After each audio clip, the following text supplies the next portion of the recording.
Miren Josune Aristondo Bizkaiko Foru Aldundiko Kulturako diputatuak Euskadiko Gudontzidiaren sorreraren 75. urteurrenari buruzko erakusketa aurkeztu du Bermeoko Arrantzaleen Museoan.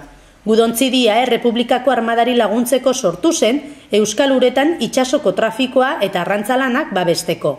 Indar horren ekintzarik garrantzitsuena 1927ko martxoaren 5ean izan zen.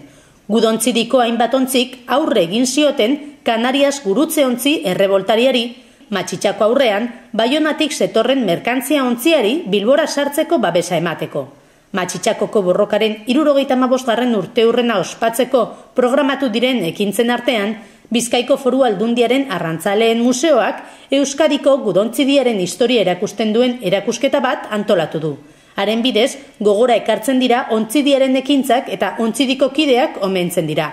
Batez ere, Busturialdeako itsas gudariak, ontzidiko talderik jendetsuena. Erakusketa maiatzaren 27 arte egongo da ikusgai Bermeoko Arrantzaleen Museoko aldi baterako erakusketetarako aretoan.